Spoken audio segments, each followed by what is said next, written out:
আপনাদের আমার আন্তরিক জয়গুরু। জয়গুরু। এতক্ষণ আজকে দাদার ঘরে খুব সুন্দর একটা মাতৃ সম্মেলন হয়েছে।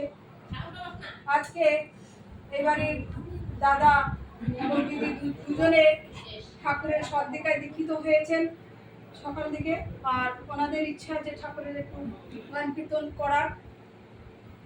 ওনার বাবা আমাদের ঠাকুরের দীক্ষিত ছিলেন, কয়েকদিন আগে উনি গত হলেন। তাই আমি ওনার আত্মার চিরশান্তি চির সদ্গতি প্রার্থনা করি দয়ালের শ্রীচরণে, উনি যেন ঠাকুরের শ্রীচরণে ঠাঁই পান, এবং ওনার পরিবার ওনার স্ত্রী সকলে মঙ্গল প্রার্থনা করি, ছেলে সন্তান প্রত্যেকের মঙ্গল প্রার্থনা করি দয়ালের শ্রীচরণে। আজকে এই মাতৃ সম্মেলন গান কীর্তন এত সুন্দর হয়ে উঠেছে। প্রথম দিকে কারেন্টও ছিল না, প্রার্থনা করে কারেন্টও এসে গেছে, এত ভালো লাগছিল। এতক্ষণ আমাদের ঠাকুর প্রথমে কীর্তন ভালোবাসতেন, আর যেখানে ঠাকুরের কথা হয়, ঠাকুরের গুণগান হয়, সেখানে ঠাকুর স্বয়ং উপস্থিত থাকেন। ঠাকুর স্বয়ং উপস্থিত থেকে সেই কীর্তনে সংযুক্ত হন, গুণগান শুনেন। আমাদের সেটাই ভাবতে হবে। আর আমরা যারা সদ্দিকায় দীক্ষিত হয়েছি, আমরা প্রত্যেকের ঘরে স্বয়ং ঠাকুর থাকেন। আমাদের ঘরের মালিক হয়েছেন শ্রী শ্রী ঠাকুর। আমরা যেখানেই বাইরে যাই, যেখানেই যাই না কেন, আমরা ঠাকুরকে বলে তারপর আমরা বেরোবো, ঠাকুরকে স্মরণ করব। তাই আমরা দীক্ষা নিয়েছি। দীক্ষা নেওয়ার মানে কি? গুরু ধরার মানে কি? গুরু ধরেছি, গুরু কথার অর্থ হয়েছে যিনি আমাকে অন্ধকার থেকে আলোর পথ দেখান, তিনি হয়েছেন আমার গুরু। আমাদের প্রত্যেকের জীবনে সুন্দর করতে হলে একজন গুরু ধরতে হয়। আমরা প্রত্যেকের জীবন সুন্দর করতে হলে একজন সদ্গুরুকে ধরতে হয়। সেই সদ্গুরুকে ধরে আমাদের শ্রী শ্রী ঠাকুর যে সৎসঙ্গ মাতৃসম্মেলন এগুলো তৈরি করেছেন। সৎসঙ্গ এখানে হয়েছে মানুষ গড়ার কারখানা। এই সৎসঙ্গে কি হয়েছে ঠাকুর বলেছেন, সেই সৎসঙ্গ হয়েছে মানুষ গড়ার কারখানা। মানুষ কিভাবে তৈরি হবে? আমাদের যে এই এত বড় একটা মাতৃ সম্মেলন, আমরা প্রত্যেক দিন যে আমরা সকলে মিলে মাতৃ সম্মেলনে যাই, আমরা অনেক কিছু শিখি। কালকে একজন দিদি আলোচনা করেন, অনেক কিছু শুনেছি, শিখেছি, জানতে পেরেছি। আর আমরা দীক্ষা নিয়ে যদি ঘরে বসে থাকি, তাহলে আমরা কিছুই জানতে পারবো না।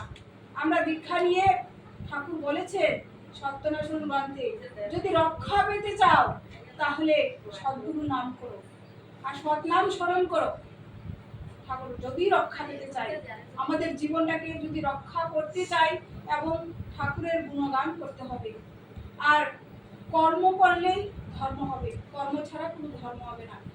প্রত্যেকটা ধর্মের মধ্যেই কর্ম করতে হবে। কর্ম না করলে ঠাকুরকে কোনোদিনও পাওয়া যাবে না। ঠাকুর এত সুন্দর আমাদেরকে হাত দিয়েছেন, দুটি হাত দিয়েছেন। কেন দিয়েছেন? দুটি হাত দিয়েছেন ও সুকর্ম করতে পারি, ভালো কাজ করতে পারি। একটা মুখ দিয়েছেন, সব সময় যেন আমি ঠাকুরের কথা বলতে পারি, ভালো কথা বলতে পারি। এত সুন্দর একটা মুখ, এই মুখ দিয়ে যেন ভালো কথা বলতে পারি। দুটি কান দিয়েছেন, ভালো কথা যেন সে কানে ঢুকাতে পারি, ভালো কথা। দুটি পা দিয়েছেন, পায়ে হেঁটে ভালো কাজ করার জন্য। সেগুলোকে আমরা এমনভাবে ব্যবহার করব। ঠাকুর দিয়েছেন সেদিন একটা বইয়ে পড়লাম, ঈশ্বর বলছেন একজন ভক্তকে, চল তোর যাওয়ার সময় হয়েছে। কোথায় যাব? চল আমার সাথে। কোথায় যাব? ভিআইপির মধ্যে রেডি করে চল। ভিআইপির মধ্যে কি আছে? চল। ভিআইপির মধ্যে আমার কাপড় চোপড় নিয়েছেন? না, কাপড় চোপড় নেই। কাপড় চোপড় কার রে? তোর কি কাপড় চোপড়? না। তো কি নিয়েছেন? যেতে যেতে বলে যাচ্ছে। তো ভিআইপির মধ্যে কি নিয়েছেন? আমার ছেলে মেয়েকে? না। ছেলে মেয়ে কি তোর? না। তো চল। তো কি নিয়েছে ভিআইপির মধ্যে? আমার স্মৃতিগুলো? না। তো লাস্টে দিয়ে বলছে, তো তাহলে ভিআইপির মধ্যে কি নিয়েছে? আমার আত্মাটা? আত্মাটা কি তোর? ঈশ্বর বলছেন তোর আত্মাটা কি তোর? তো বলছে না। তো তোর আত্মাটা কার? তোর আত্মাটা তো আমার, আমি দিয়েছি তোর ভেতর সেই আত্মাটা। তো তখন কান্নায় লুটে পড়লেন যে আমার তো কিছুই নেই, এই জগতে আমার কিছুই নেই, আমার বলতে কিছুই নেই। আমার মা বাবাও নেই, আমার ছেলে সন্তানও নেই। আমার যখন সময় হবে কেউ আমার সাথে যাবে না। তখন কে যাবে? স্বয়ং ভগবান যাবে। যাওয়ার সময় যদি হয়, যদি বলি যে আরেকটু মিনিট আমি থেকে যাব, আমার বাবাকে একটা কথা বলার আছে, মাকে একটা কথা বলার আছে, এইটুকু সময়ও পাবো না আমরা, এই কথা বলার সময়টুকু আমরা পাবো না। তো এমন যদি সময় আসে, আর আমাদের পৃথিবীতে জন্ম দিয়েছেন যিনি, তার তার যখন সময় হবে তিনি আমাদের নিয়ে যাবেন। যখন জন্ম দিয়েছেন সেই জন্মটাকে আমরা এত সুন্দর করে তুলব, যাতে আমরা পরে যখন চলে যাব ওইখানে গিয়ে যেন আমরা উত্তর দিতে পারি যে আমরা পৃথিবীতে গিয়ে একটা ভালো কাজ করে এসেছি, ভালো কাজ করে এসেছি। আমার বাড়ি ঘর স্বামী সন্তান কিছুই আমার শুনে যাবে না। আমি যখন চলে যাব কি থাকবে? আমরা সব মায়েরা মিলে প্রত্যেকদিন মাতৃসম্মিলনে যাই, আনন্দ করি, কীর্তন করি। ওই আপনাদের মধ্যে আমি বেঁচে থাকবো। কোথায় বেঁচে থাকবো? আপনাদের মধ্যে আমি জ্যান্ত বেঁচে থাকবো। কেন? সবাই বলবে যে মাধুরী আসতো, মাধুরী গান করতো, মাধুরী ঠাকুরের কথা বলতো। ওই আপনাদের কথার মধ্যে আমি বেঁচে থাকবো, আর কারোই না। মা সন্তান বাবা দুদিন কাঁদবে, চোখের জল ফেলবে, চলে যাবে। তো আমি যখন সৎকর্ম করবো ওই সৎকর্মটাই আমার থাকবে। আমি যদি কুকর্ম করে যাই কেউ আমার কথা বলবে না। সৎকর্ম বললে সবাই একদিন বলবে না উনি একদিন ভালো কাজ করেছিলেন, ওই নামটা সবাই বলবে। কিন্তু কুকর্ম যদি করে যায় কেউ চোখের জলও ফেলবে না, আর আমার কথাও বলবে না। তাই মানুষের মধ্যে আমি যদি বেঁচে থাকি সেই কাজ করে যেন আমরা যেতে পারি, যাতে মানুষের মধ্যে আমরা বেঁচে থাকতে পারি, ভালো কর্ম করে যেতে পারি, মানুষের উপকার করতে পারি। ঠাকুর কি বলেছেন? অপরের মঙ্গল কামনাই নিজ মঙ্গলের প্রস্তুতি। আমি যখন অপরের মঙ্গল প্রার্থনা করব, অপরের মঙ্গল করব, তখনই আমার নিজের মঙ্গল হবে। ঠাকুর সেই কথা বলেছেন।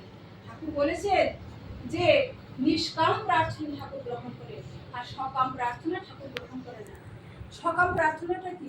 সকাম প্রার্থনাটা হয়েছে আমরা প্রতিপত্তিকে ঠাকুরের কাছে প্রণাম করে বলি যে ঠাকুর আমার মেয়েটাকে ভালো রেখো, ঠাকুর আমার সন্তানটাকে ভালো ডিভিশন পাইয়ে দিও, ঠাকুর আমার হাজবেন্ড যেন ভালো প্রমোশন পায়।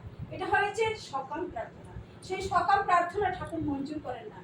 যখন আমি ঠাকুরের কাছে প্রার্থনা করব যে ঠাকুর ওই বাড়ির দিদি খুব অসুস্থ দেখে আসছে, ওই দিদিটাকে একটু সুস্থ করে দাও ঠাকুর, ওনাদের পরিবারের সকলের মঙ্গল করো ঠাকুর। যখন আমি কাতরভাবে ঠাকুরের কাছে ওই বাড়ির প্রার্থনাটা করব, ওই মানুষের জন্য ঠাকুরের কাছে প্রার্থনা করব, তখন দেখবেন ঠাকুর আমার মঙ্গল করে দিচ্ছে। তাই আমি যখন অপরের মঙ্গল প্রার্থনা করবো ঠাকুরের কাছে, ওইটাই নিষ্কাম প্রার্থনা ঠাকুরের কাছে। আমরা প্রত্যেকে যেন অপরের মঙ্গল প্রার্থনা করি। অপরের মঙ্গলে হলে আমার নিজের মঙ্গল হবে। আমার নিজের মঙ্গল ঠাকুরের কাছে, নিজের স্বার্থের জন্য ঠাকুর বলেছেন না ডাকতে। কোনো কিছু পাওয়ার আশায় আমাকে ঠাকুর সাজিয়ে ভক্ত হয়েও না, সাবধান খুব ঠকবে। তোমার ঠাকুরত্ব না জাগলে কেন তোমার ঠাকুর হবে কেন্দ্র নয়, ফাঁকি দিলেই পেতে হবে তা। ঠাকুর নিজেই সত্যনারায়ণ গ্রন্থে বলে দিয়েছেন। আমার স্বার্থের জন্য আমি যেন কোনোদিনও ঠাকুরকে ডাকি না। ঠাকুর বলেছেন নিঃস্ব না হলে বিশ্ব পাওয়া যায় না, বিশ্বপিতাকে পাওয়া যায় না। একদিন এক দাদার ফেসবুকে আলোচনা শুনছিলাম, এত ভালো লাগছিল আলোচনাটা, আমি বারবার শুনছি। আমরা কোথা থেকে শিখি? ওনাদের কাছ থেকেই আমরা শিখি, গুরুজনদের কাছ থেকে। যখন বারবার শুনি খুব ভালো লাগে। বিশ্ব না হলে বিশ্বপিতাকে পাওয়া যায় না, সেই বিষয়ে একটা ছোট গল্প আমি তুলে ধরার চেষ্টা করছি। আমাদের হেমচন্দ্র, হেমদা নামে আমরা সবাই চিনতাম। হেমদার মেয়ে বাসন্তী রানী দেবী। বাসন্তী রানী দেবী খুবই অসুস্থ, এত অসুস্থ, পিয়ারি মোহন ডাক্তার ছিলেন একজন, পিয়ারি ডাক্তার, তিনি এসে বাক্য দিয়ে চলে গেছেন। এত অসুস্থ, বিছানা থেকে উঠতে পারছে না। তখন হেমদার স্ত্রী দুর্গাবতী দেবী বলে উঠলেন, সবাই তো দেখি ঠাকুরের কাছে চেয়ে বসে, সবাই তো ঠাকুরের কাছে চায়, তো তুমি যাও না ঠাকুরের কাছে, গিয়ে একটু চাও না, তোমার মেয়ের জন্য একটু প্রাণ ভিক্ষা চাও না। হেমদাকে বলছে, হেমদার স্ত্রী। তখন হেমদা, যাও, তোমাকে বলছি যাও, তুমি ঠাকুরের কাছে যাও, গিয়ে তোমার মেয়ের জন্য প্রাণ ভিক্ষা চাও, বারবার বলছে। তারপর হেমদা কি করলেন?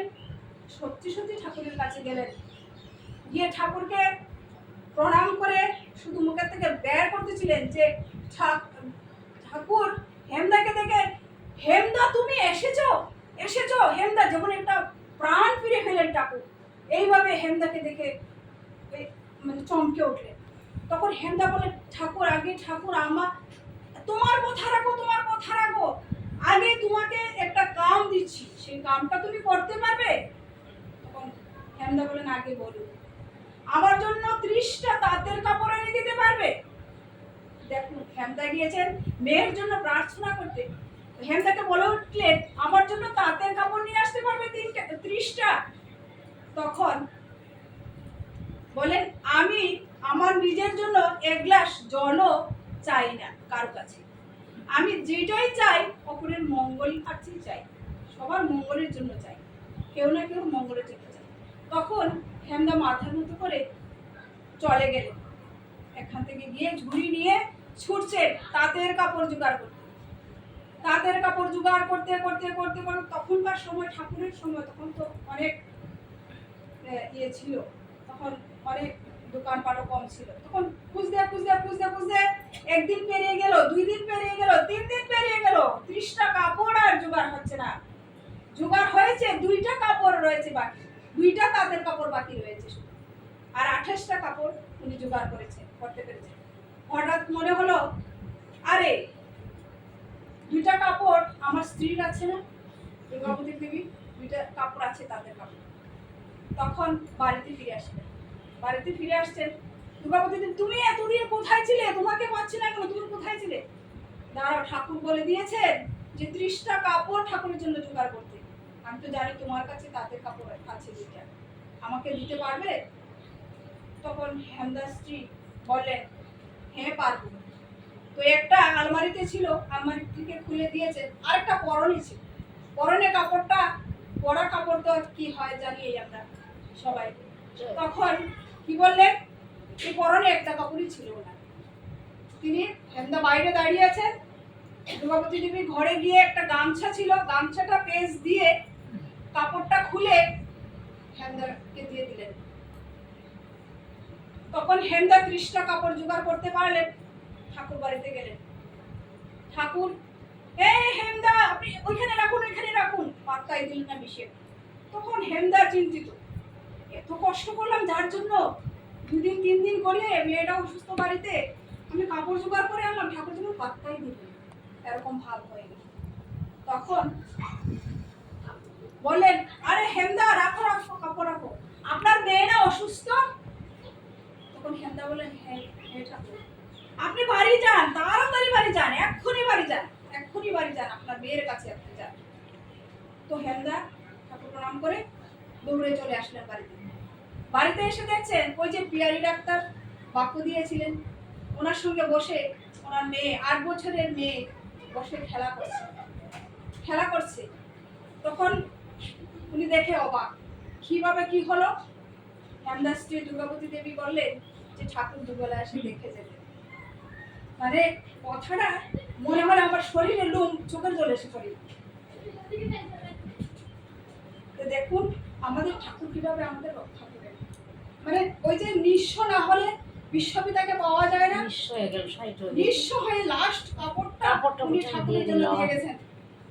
তারপর দেখুন আমার মেয়ে কত সুস্থ হয়ে বিছানায়, যে মেয়েকে বাক্য দিয়ে গেছেন যে ওর বিছানা থাকবে না, এই মেয়ে সুস্থ হয়ে বিছানায় বসে পিয়ারি ডাক্তারের সঙ্গে কথা বলছে। তো দেখুন আমরা ঠাকুর আমাদের পাশে সবসময় থাকে, আমাদের পাশে সবসময় থাকে।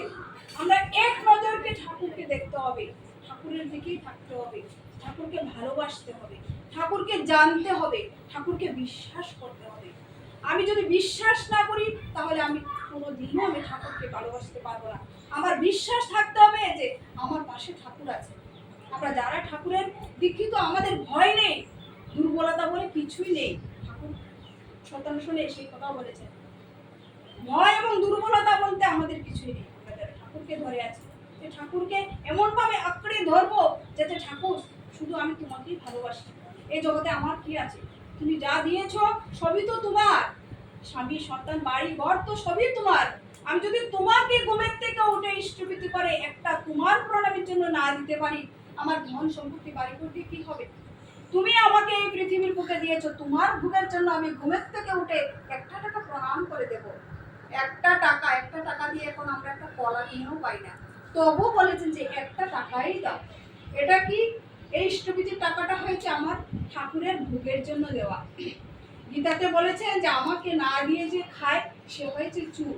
তাই আমরা আগেই প্রথমে ঠাকুর বিধান দিয়েছেন ভোরের বেলা প্রভাতে উঠে সূর্য ওঠার আগে ঘুমের থেকে উঠে আগে ঠাকুরের ভোগের জন্য নিবেদন করব, তারপর আমরা সংসারের কাজে লেগে যাব ঠাকুরের ভোগের জন্য। একবার এক দাদা ঠাকুরের কাছে গিয়েছিলেন যে ইষ্টবিধির টাকা দিয়ে কি হয় ঠাকুর, জিজ্ঞেস করেছেন। তো ঠাকুর বলেছেন ইষ্টবিধির টাকা দিয়ে কি হয়, আচ্ছা তুই দেখ, দাঁড়িয়ে দেখ। যখন ইষ্টবিধির টাকা ঠাকুরের কাছে গিয়েছে, ঠাকুর তখন এক দাদাকে বললেন যে এই টাকাটা দিয়ে একটা বিস্কিট কিনে নিয়ে আয়। তখন একটা বিস্কিট কিনে নিয়ে আসলেন দাদা। ওর একটা পাশে একটা কুকুর ছিল, সেই কুকুরকে বিস্কিটটা দিলেন, দেখ ইষ্টবিধির টাকার বিস্কিটটা আমি কুকুরকে দিলাম। তখন কুকুরটা সঙ্গে সঙ্গে মারা গিয়েছে। তো তখন কি বুঝতে পারলাম যে ঠাকুর আমাদের বিষ গ্রহণ করেন সেই ইষ্টবিধির মাধ্যমে। আমরা যে প্রত্যেক দিন কত পাপ কথা বলি, কত পাপ করি, একটা পিপিলিকাও আমাদের পায়ে কত হাজার হাজার মরে যায়, এটাও তো একটা প্রাণ, এটারও একটা প্রাণ আছে, ওটা যে আমরা মারি এটাও কিন্তু আমাদের পাপ হয়। তারপরে তো বড় বড় পাপ হয়, মাছ খাচ্ছি, মাংস খাচ্ছি, কত আত্মহত্যা করে আমরা খাচ্ছি, আমরা মানুষ। তাই এগুলো কি পাপ নয়? এগুলো কি পাপ। তো ঠাকুর আমাদের প্রত্যেকদিন কেন ইষ্টবিধি দেয়? সেই প্রত্যেক দিনের পাপটা ঠাকুর এই ইষ্টবিধির মাধ্যমে গ্রহণ করে। তার জন্য আমরা প্রত্যেকদিন ঠাকুরকে দেওয়া, ঠাকুরকে দিয়ে খেলে, ঠাকুরের নাম করে খেলে সেটাতে কোনো পাপ থাকে না। তাই আমরা যেটা জলও যদি খাই ঠাকুরের যে বীজ নামটা স্মরণ করে খাবো, যে ভাত খাই ঠাকুরের নাম স্মরণ করে করব, তারপর আমরা যে রান্না করি রান্না করার সময় আমরা ঠাকুরের বীজ নাম স্মরণ করে রান্না করব, দেখবেন আমাদের রান্নাটা সুস্বাদু হয়ে উঠবে। আর সেই রান্নাটা যে খাবে তার কোনো সময় ক্ষতি হবে না। আমাদের অনেক সময় রান্না ভুলবশত হয়ে যায়, অনেকে পেট খারাপ হয়ে যায়, এই যায় সেই যায়, অনেক কিছু করে যায়, আমরা বলতে পারি না। কিন্তু ঠাকুর বলেছেন যখন আমরা রান্না করব তখন ঠাকুরের নাম স্মরণ করে যেন আমরা রান্না করি, তখন আমাদের রান্নাটা সুস্বাদু হয়ে যায় এবং ভালো হয়। আর সেই নামময় রান্না যে খাবে তার মঙ্গলই হবে, সেও নামময় হয়ে থাকে। আর 12 বছর হতেই দীক্ষা নেওয়া কেন বলেছেন ঠাকুর? 12 বছর পরেই আমরা ছেলে মেয়েদের মনটা চঞ্চল হয়ে যায়, চঞ্চল হয়ে এমন এমন বিষাক্ত কাজ করে ফেলে। ফেসবুকে এখন দেখা যায় ছেলেরা শুধু আত্মহত্যা করছে, শুধু আত্মহত্যা করছে ছেলেরা। কেন? আমাদের মায়ের চোখে এত জল কেন? ছেলে মেয়ে জন্ম দিয়ে এত কষ্ট করে আমরা ছেলে মেয়ে জন্ম দিয়ে আমাদের মা বাবার চোখে জল, আত্মহত্যা করে ফেলছে। এক মেয়ের সঙ্গে রিলেটিভ হয়েছে, এই হয়েছে সেই হয়েছে, আত্মহত্যা করে ফেলেছে। যখন সেই 12 বছর মন চঞ্চল হতে না হতেই যখন আমরা ঠাকুরের চরণে যুক্ত করে দেব, যখন সে ঘুমের থেকে উঠে ঠাকুর প্রণাম করবে, ঠাকুরের ইষ্টবিধি করবে, ঠাকুরের প্রার্থনা করবে, ঠাকুরের বই পড়বে, যেটুকু যখন সময় পায় তখন দেখবে তার মনটা আরামসে একটা কি যেন একটা আলাদা তার ভিতরে ভাব প্রকাশ হয়ে যাবে, আলাদা ভাব প্রকাশ হয়ে যাবে। তখন তার বন্ধু বান্ধব যদি বাজে কথাও বলে তখন সে বাজে দিতেও যাবে না। মানুষ বলে কি জোর করে তাকে দীক্ষা দিয়েছে, এটা ঠাকুরের কত বদনাম। কিন্তু জোর করে যদি একটা ছেলেকে তার বন্ধু বান্ধব নিয়ে মদ খাইয়ে দেয় এটাতে কোনো বদনাম নয়। জোর করে যদি তাকে এনে ঠাকুরের চরণে যুক্ত করে তার জীবনটা সুন্দর করে তুলে, তাতে পাপ কিসের? তাতে তো কোনো পাপ নয়। পাপ কোনটা? জোর করে বন্ধু বান্ধব যখন তাকে নেশা শিখায়, বাইরে গিয়ে যখন নেশা শিখায়, সে নেশা করে বাড়িতে আসে, তারপর মা বাবাকে কষ্ট দেয়, তারপর একটা কোনো কিছু একটা ঘটনা ঘটিয়ে দেয়, সেই ঘটনা থেকে আমাদের ঠাকুর বাঁচিয়ে নেয়। এটা একটা শিক্ষা। যেমন সৎসঙ্গে গেলে দেখবেন আপনারা কত ছোট ছোট ছেলেরা কি সুন্দর দাঁড়িয়ে দাঁড়িয়ে গান করছে, আনন্দ করছে, সৎসঙ্গে যাচ্ছে। তখন কি ঘন্টা দেড় ঘন্টা মোবাইল, আমরা এখন মায়েরা দেখেন আমরা ফেসবুকও দেখছি না, হোয়াটসঅ্যাপও খুলছি না, কিছু না, আমরা ঠাকুরকে নিয়ে মেতে আছি কতক্ষণ সময়। এই যে হাততালি দিয়ে আমরা প্রত্যেকে ঠাকুরের নাম করেছি, অনেক দুঃখ কষ্ট, অনেক যন্ত্রণা, অনেক পাপ আমাদের ভিতর থেকে মুক্ত হয়ে গেছে। আমরা যে এই হাততালি দিই, হাততালি থেকে কিন্তু অনেক রূপ রূপান্তর থেকে আমরা মুক্ত পাই। তাই আমি আর আলোচনা দীর্ঘায়িত করছি না। আমরা যারা দীক্ষিত আছি আমাদের সন্তানদিগকে সেভাবে তৈরি করে তুলবো যাতে ঘুমের থেকে উঠে আমি যখন ঠাকুর প্রণাম করবো আমার সন্তানটাও দেখা দেখি ঠাকুর প্রণাম করবে। ঠাকুরের প্রার্থনা করব, প্রার্থনা করে যখন আমার শ্বশুর শাশুড়ি স্বামী প্রত্যেককে প্রণাম করব, দেখবেন আমার দেখা দেখি বাচ্চাটাও প্রত্যেককে প্রণাম করছে। সেটাই আমাদের সৎসঙ্গ পরিবারের শিক্ষা। সেই সন্তানদিগকে আমরা সেইভাবেই শিক্ষা দেব। যাতে গুরুজনদের শ্রদ্ধা করে ভালোবাসে, শ্বশুর শাশুড়ি প্রতি শ্রদ্ধা করব, ভালোবাসবো, পাড়া প্রতিবেশী সবাইকে ভালোবাসবো, সবাইকে শ্রদ্ধা করবো, সেটাই ঠাকুর শিক্ষা দিয়েছেন। তবেই আমি ভালো থাকতে পারবো। আর গুরুজনদের যারা শ্রদ্ধা করে না, ঠাকুর তাতে খুশি হন না। আমার মা বাবা শ্বশুর শাশুড়ি প্রতিপত্তিকে ভালোবাসতে হবে, তবেই ঠাকুর আমাকে ভালোবাসবেন, এবং ঠাকুরকেও সেইভাবেই আমার রাখতে হবে। প্রত্যেককে একটু বেশি আমার ঠাকুরকে ভালোবাসতে হবে, ঠাকুর সেভাবেই বলেছেন। প্রত্যেক থেকে একটু বেশি আমার ঠাকুরকে ভালোবাসতে হবে। তাই আমরা ইষ্টভীতি করব, সকালে প্রার্থনা করব, টাইম জেনে নেব, বিকালে প্রার্থনা করব। দুবেলা যেই সংসারে প্রার্থনা হয়, ইষ্টভীতি হয়, এই সংসারে দুঃখ কষ্ট থাকতেই পারে না, ঠাকুর বলেছেন। তাই আমরা চেষ্টা করব সন্ধ্যা প্রার্থনা, সকালে প্রার্থনা, সন্ধ্যা প্রার্থনা, স্বামী স্ত্রী সন্তান প্রত্যেককে সাথে নিয়ে, এখন ইউটিউবেও প্রার্থনা শোনা যায়, আমরা শুনবো এবং করবো। আর 2 দিন করতে করতে আমাদের